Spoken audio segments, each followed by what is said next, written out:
국민의힘이 이번 지방선거 공천에 감점 규정을 새롭게 도입하기로 했죠. 대구시장 출마를 준비 중이던 홍준표 의원이 25%의 페널티를 받게 되자 단단히 뿔이 났는데요. 당 잘 돌아간다며 지도부를 맹비난했습니다. 이준석 대표는 감점제 도입에 반대했다며 한 발 뺐는데 관련 논란을 톡쏘는 정치에서 짚어봅니다.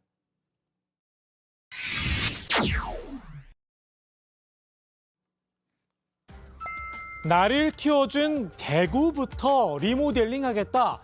대통령의 꿈이 좌절된 뒤 이른바 하방을 선언했던 홍준표 의원. 그런데 이 두 번째 꿈에도 빨간불이 켜졌습니다. 국민의힘이 지방선거를 앞두고 공천심사에 감점 규정을 신설했죠. 최고위원회에 무기명 투표를 거쳤다고 하는데요. 현역 의원은 10%, 최근 5년 동안 무소속 출마 이력자는 15% 감점을 주기로 했습니다.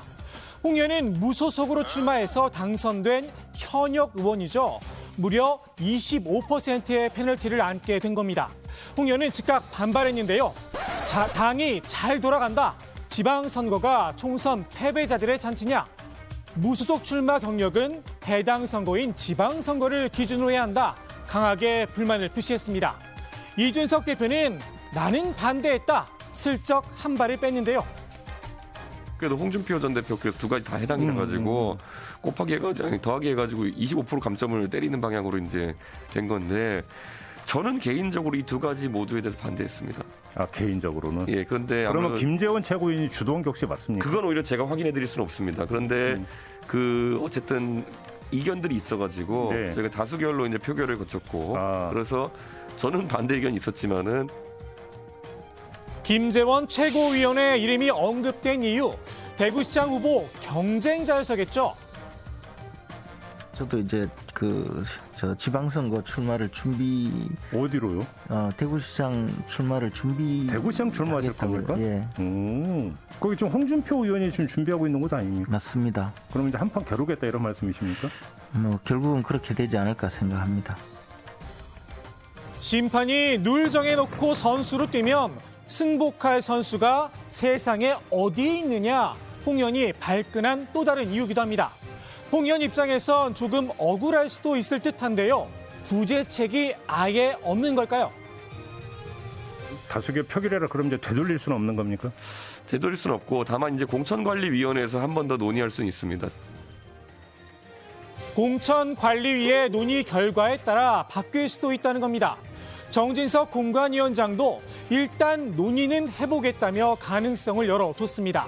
다만 홍 의원과 정 위원장, 지난 대선 경선 과정에서 관계가 썩 좋지는 못했죠.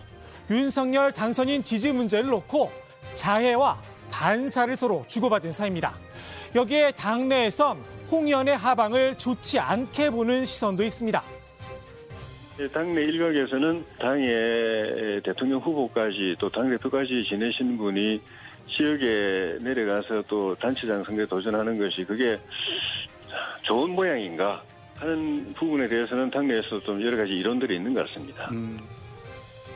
실제로 대구에선 은퇴를 요구하는 목소리도 나왔습니다. 홍 의원의 하방이 진통을 겪고 있는 사이 오히려 대구를 떠날 준비를 하는 분도 있죠. 유승민 전 의원인데요. 경기지사 출마를 고심 중이라고 합니다. 유승민 대표 같은 경우에도 대구에서 이제 많은 정치를 해왔지만은 또 수도권이라고 하면은 출신을 막론하고 많은 분들이 또 올라와 사는 공간이기 때문에 저는 어떤 또 1,400만 가까운 인구를 가진 경기도 행정이라고 하는 것은 출신지와 관계없이 많은 정치인들에게 정당인들에게 본인의 능력을 입증할 수 있는 기회다 이렇게 봅니다. 유 전 의원의 출마설에 민주당 후보군들도 예민하게 반응하고 있는데요. 안민석 의원, 경기도에 아무런 연고가 없다 강하게 날을 세웠죠. 유성민 지금처럼 경기도하고 아무런 연고가 없는 유승민 같은 분을 떨어뜨린다는 거는 저게 이제 오만이거든요. 그러면은 제가 참을 수가 없죠. 그런데 말입니다. 안 의원에게 확실한 연고가 있는 경쟁자가 등장했습니다.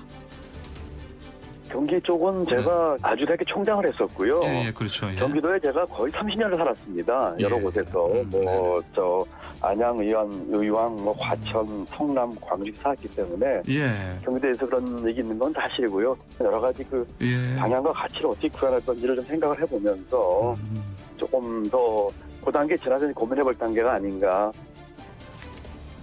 안 의원, 이젠 대선도 끝났다는 걸까요? 한때 흑수저 연대라고 치켜세웠던 김동연 전 대표에게 간복이란 딱지까지 붙였습니다. 특히 이제 김동연 그분 같은 경우에 마치 안철수 위원장이 했던 것처럼 간보기 정치를 하시는 것 같아요. 그러지 마시고 그냥 결단하면 되는 겁니다. 서울이든 경기든 경선에 나서면 되시고요. 가령 경기도에 30년 사셨다고 언론 플레이 하시는데 이런 식의 간보는 것은 이제 구태고요. 네. 저는 경기도 50년 살았어요. 안 의원의 걱정 조만간 해결될 듯 싶습니다. 김 전 대표가 빠르면 이번 주 안에 지방선거 출마와 관련된 입장을 밝힌다고 합니다. 출마냐 불출마냐를 고민 중이라고 하는데요. 경기지사 도전이 유력하다는 후문입니다. 김 전 대표가 출사표를 던진다면 소속 정당이 다른 만큼 기존 민주당 후보군들과 경선 방식 등을 놓고 치열한 신경전을 벌일 걸로 보이는데요. 민주당에선 안 의원 외에도 조정식 의원과 염태영 수원시장이 출마 의사를 직간접적으로 밝힌 상태입니다. 김 전 대표, 과연 어떤 결정을 내릴까요?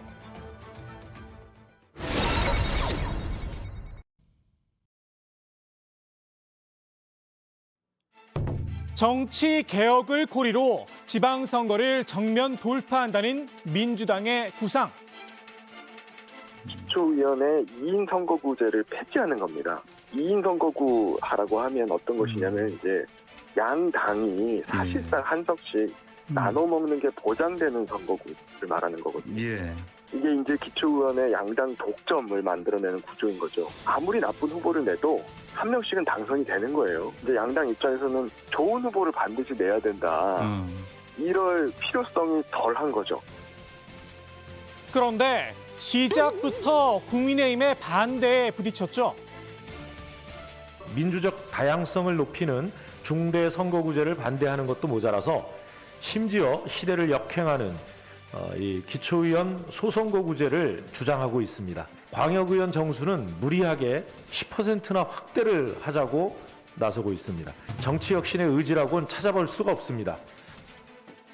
국민의힘 입장은 확고합니다. 중대 선거구제 개편 문제, 정개특위 논의 대상이 아니라는 겁니다. 민주당 지도부가 의제 합의도 되지 않은 기초의원 선거구제 문제를 들고 나와서 광역의원 정수 및 선거구 문제와 연계시켜서 처리의 발목을 잡고 있는 것은 도저히 이해할 수 없는 처사입니다. 민주당에선 특단의 대책을 강구할 수도 있다. 경고의 메시지를 냈는데요. 국민의힘이 대선 승리의 달콤함에 취해서 다원주의 정치라고 하는 시대적 요구를 묵살하는 것 매우 걱정됩니다. 지역주의, 승자독식, 양당 기득권 정치는 더 이상 우리 국민의 다양한 정치적 의사를 담아내지 못한다는 것이 명약관화합니다. 윤석열 당선인과 국민의힘이 막가파식으로 이렇게 불통 정치를 계속한다면 우리 민주당은 중대한 결심을 할 수밖에 없다라고 하는 점을 오늘 분명히 밝혀둡니다. 강행 처리 카드를 슬쩍 내비친 겁니다. 다만 민주당 입장에서도 이를 실행으로 옮기기엔 조금 부담스러울 듯한데요. 선거구 획정 문제는 이 게임의 룰에 관한 것이기 때문에 여야 합의로 처리하는 것이 맞습니다. 아주 지극히 예외적인 경우가 아니면 그렇다는 말씀입니다. 국민의힘 협조 없이 정치개혁 약속을 지킬 수 있는 방안 아예 없는 건 아닙니다. 광역의회 17곳 중 13곳에서 절대 다수 의석을 점하고 있는 더불어민주당은 향후 기초의회 선거구 획정을 위한 조례 개정 과정에서 기득권을 지키기 위한 선거구 쪼개기 등 꼼수를 부리지 않겠다는 전당적 약속을 해야 합니다. 이는 더불어민주당이 그 누구의 핑계도 대지 않고 정치개혁에 대한 국민적 약속을 스스로 지키겠다는 의지를 보여주는 것입니다. 기초의회 선거구 획정, 광역의회에서 조례로 결정을 하죠. 민주당이 결단만 내린다면 민주당이 다수당인 광역의회 지역은 3, 4인 선거구제 도입이 가능합니다. 다만 국민의힘이 다수당인 광역의회 지역은 예외가 될 가능성이 크겠죠. 민주당 홀로 기득권을 내려놓아야 합니다. 과연 그럴 의지가 있을까요? 민주당 비대위에선 한 발 더 나간 제안도 있긴 했습니다. 호남에서만큼은 이번 지방선거에서 시민들이 진정한 지역 일꾼을 뽑도록 국회의원들이 공천권을 내려놓을 것을 제안드립니다. 본인의 기득권뿐 아니라 아예 정계 은퇴를 선언한 분도 있죠. 대표적인 86그룹 정치인 김영춘 전 해양수산부 장관입니다. 김 전 장관은 거대 담론의 시사는 저물었다. 은퇴 이유를 밝혔는데요. 이제 민주주의, 통일, 기득권 타파 등 거대 담론의 시대가 아니라 생활 정치의 시대가 됐습니다. 저를 정치에 뛰어들게 했던 거대 담론의 시대가 저물고 생활 정치의 시대가 왔다면 저는 거기에 적합한 정치인인가를 자문자답해봤습니다. 다른 도전자들에게 기회를 넘겨주는 것이 옳지 않은가 생각했습니다. 말 그대로 용퇴, 후진에게 길을 열어주기 위해서 용기 있게 물러난 겁니다. 김 전 장관은 자신의 정계 은퇴가 세대의 문제는 아니다 선을 그었는데요. 아무래도 86 용퇴론을 의식한 거겠죠. 김 전 장관의 말처럼 생활 정치의 시대, 새로운 세대가 정치권에 입문하기 시작했습니다. 18, 19살 정치 새내기들이 지방선거에 도전장을 내밀었는데요. 제가 고등학교를 특성화고를 진학하게 되면서 특성화고 노동조합을 만들어냈어요.